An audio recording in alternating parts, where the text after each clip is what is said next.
দর্শক, ফেসবুক লাইভে বাংলাদেশের খবরে আপনাদের স্বাগতম। দর্শক, আমি এই মুহূর্তে দাঁড়িয়ে আছি রাঙ্গামাটির যে সাজেক ভ্যালির যে বস্তুভূত যে জায়গা, যেখান থেকে সূত্রপাত, আমি সেই জায়গাটিতে এখন দাঁড়িয়ে। দর্শক, আপনারা জেনেছেন ইতিমধ্যে গতকাল দুপুর 1টা নাগাদ বৈদ্যুতিক শক সার্কিটের কারণে যে আগুনের যে সূত্রপাত, তার ইকো রিসোর্টের থেকে যে আগুনের সূত্রপাত সেটি পুরো রুইলুই পাড়ার পুরো অর্ধেকাংশ বশীভূত হয়েছে। আমি সেই দৃশ্যটি আপনাদের এখানে দেখানোর চেষ্টা করব।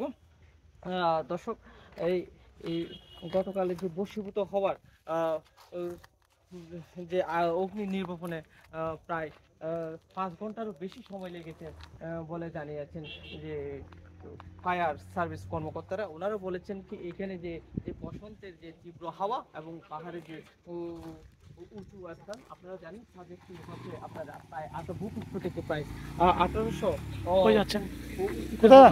এবং তীব্র হাওয়া যার এবং পানির উৎস না থাকায় আগুন নিয়ন্ত্রণে আনা সম্ভব হয়নি। এরপরও সারা রাত ধরে যে ফায়ার সার্ভিস যে কর্মকর্তারা, তাদের 11টি ইউনিট তারা কাজ করে গিয়েছেন অগ্নি নির্বাপনে। আপনারা দেখবেন একটু পরে যে দৃশ্যটি, সেটি দেখানোর চেষ্টা করছি। দর্শক, আপনাদের আরেকটি বিষয় অবশ্যই আপনাদের জানিয়ে রাখি।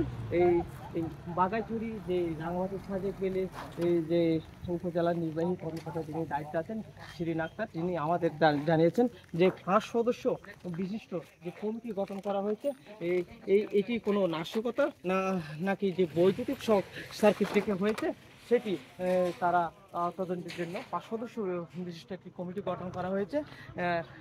সেটি তারা উপস্থাপন করবেন। যদি এটা নাশকতা হয় কিনা সেটি আমাদের জানাবেন। দর্শক, ততক্ষণ পর্যন্ত আপনারা যে বাংলাদেশের খবরে ফেসবুক লাইভে সঙ্গে থাকুন। আমি কিচেন বিশ্বাস আছি খাগড়াছড়ি রাঙ্গামাটি সাজেক ভ্যালি থেকে। এটি ছিল বশীভূত যে সর্বশেষ তথ্য।